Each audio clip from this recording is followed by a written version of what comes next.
గురుర్బ్రహ్మ గురుర్విష్ణు చూసుకో.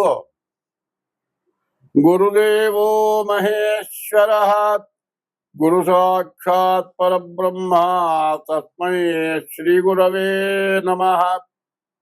అగజానన పద్మార్కం గజానన మహర్నిశం అనేకదం త్వం భక్తానాం ఏకదం తముపాస్మహే.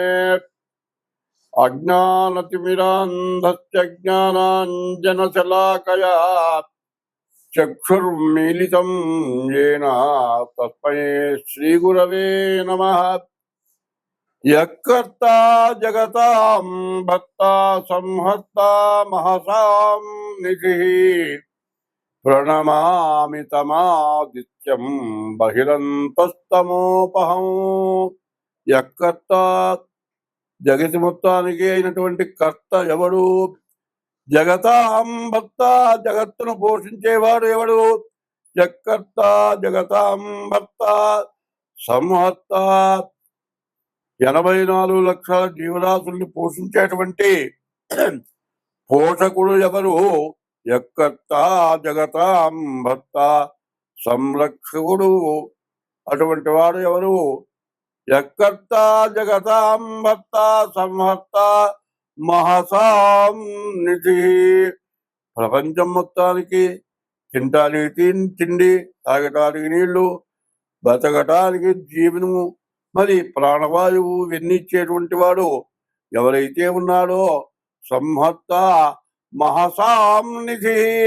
మనం ఇంట్లో తినటానికి కావాల్సిన సామాగ్రి అంతా ఎట్లా తెచ్చిపెట్టుకుంటామో అదే విధంగా ఆ సంరక్షకుడైన వాడు మనకు అన్ని తెచ్చిస్తున్నాడు. ఆయన ఎక్కడ దాచిపెట్టాడు, ఎట్లా వస్తున్నాయి, మనకు రానిదంటూ ఏమీ లేదు. అది ఎవరి వల్ల వస్తున్నాయి? సూర్య భగవానుడు. ఆ సూర్య భగవానుడు మరి ఆయనకు ప్రసరణ వల్ల భూమి నుండి సమస్తమైన వస్తున్నాయి. ఇవన్నీ ఇచ్చేటువంటి వాడు ఎక్కడైనా ఎప్పుడైనా నా వల్లనే జరుగుతోందని ఎప్పుడైనా ఆయన అంటున్నాడా? భూదేవత ఎటువంటిది? భూదేవత మన అందరినీ కూడా సంరక్షించేది. మనకు కావాల్సిన నిప్పు, నీరు, ఆహారము, ఆయులు, మరి తిండికి సంబంధించినవి అన్ని రకాలు కూడా భూదేవత నుండి వస్తుంది. అటువంటి భూదేవత గాని ఈ భూమి అనేటువంటిది ప్రపంచం మొత్తం ఉంది. అట్లాగే సూర్య భగవానుడు అనేవాడు. మరి దేశానికి సూర్యుడు, అందరికీ ఒక్కడే సూర్యుడు, అన్ని మతాలకు ఒక్కడే సూర్యుడు. అటువంటి సూర్య భగవాను మనకు అన్ని ఇస్తున్నటువంటి తల్లి అయినటువంటి ఆ భూదేవతని మనస్ఫూర్తిగా నమస్కారం చేసి ప్రార్థన చేసి ఈ రోజున ఆగస్టు నెల 2025 సంవత్సరం ఆగస్టు నెలలో ఇప్పుడు గ్రహస్థితి వల్ల వస్తూ ఉన్నటువంటి సమస్యలన్నీ కూడా మనం పూర్తిగా తెలుసుకోవాలి అనేటువంటి ఉద్దేశంతో ఈరోజు ప్రారంభం చేస్తూ ఉన్నాను. మరి ఇప్పుడు ప్రత్యేకించి 2025 సంవత్సరం ఆగస్టు నెల మేషరాశికి కుజుడు వల్ల, రాహుకేతువుల వల్ల వచ్చే సమస్య ఏమిటో తెలుసుకుందాం. కుజుడు కన్యారాశికి వచ్చాడు. రాహువేమో కుంభంలో ఉన్నాడు, కేతువేమో సింహంలో ఉన్నాడు. ఈ మధ్యలో ఏ గ్రహాలు లేకపోవటం వల్ల పూర్తిగా కాలసర్ప దోషం. ఈ కాలసర్ప దోషం వల్ల వచ్చే సమస్య ఏమిటి? ప్రతి వ్యక్తికి కూడా సమస్యే. ఎందుకంటే ప్రతి వృత్తిలో ఎవరికి ఆదాయం సరైనటువంటిది ఇప్పుడు లేకుండా పోతుంది. కారణం ఏంటి? వర్షాలు. ఏ పని చేయడానికి కుదరదు. ఈ వర్షం వల్ల సమస్యలు, ఆదాయం లేకపోవటం.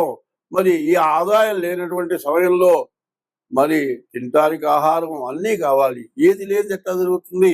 పైన ఈ అధిక వర్షాల వల్ల వస్తున్న బాధలు ఏమిటా అంటే ఈ నీటి ప్రవాహం వల్ల, రకరకాలైన సూక్ష్మజీవుల వల్ల, నీటి కాలుష్యం వల్ల విరోచనాలు, వాంతులు, జ్వరాలు, రకరకాలైన వ్యాధులు వస్తూ ఉంటాయి.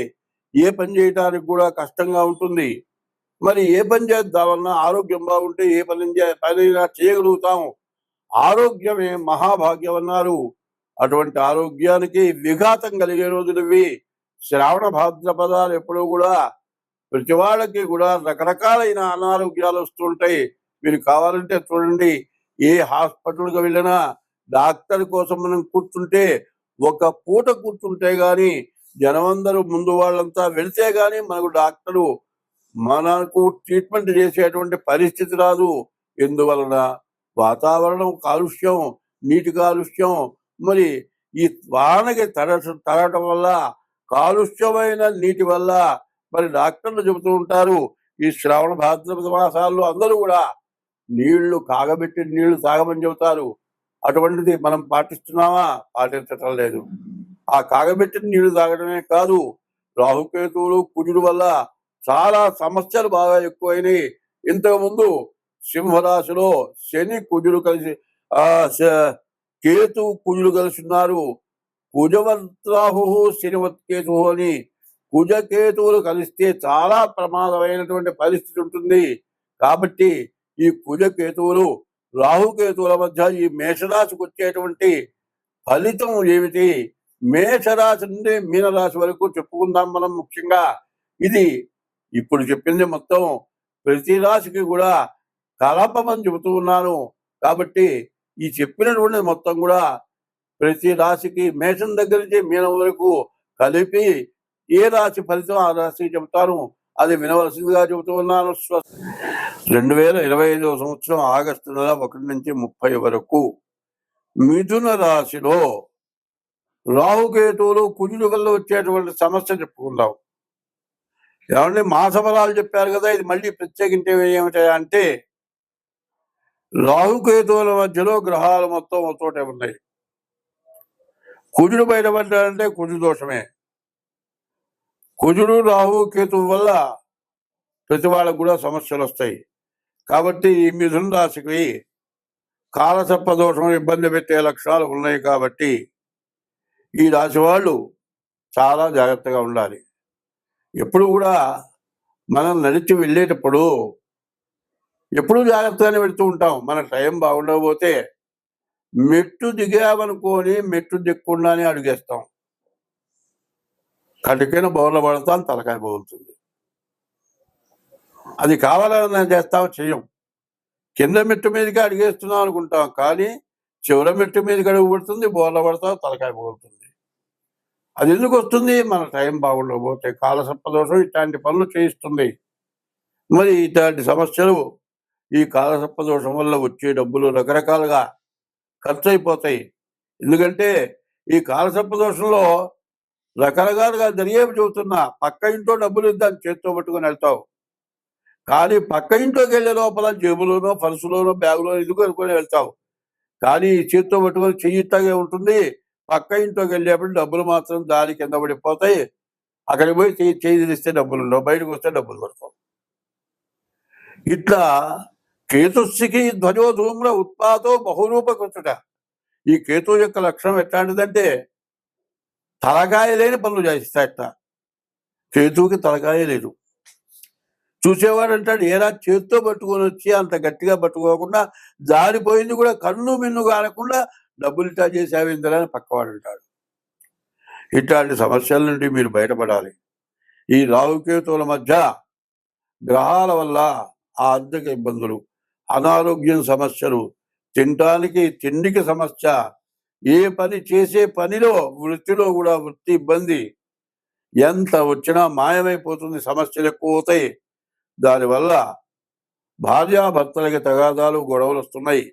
ఇవన్నీ కూడా పోవాలి అంటే ఈ కాలసర్ప దోషానికి తగినటువంటి మరి మీ రాశి చక్రం ద్వారా కానీ జన్మలగ్నం ద్వారా కానీ ఈ కాలసర్ప దోషం, రాహుకేతువులు, కుజుడు ఎట్లా ఉన్నాడో చూసుకొని ఆ దోషాలను నివారణ చేసుకోండి. మీకు ఏ సమస్య రాకుండా మీరంతా బాగుంటారు. స్వస్తి.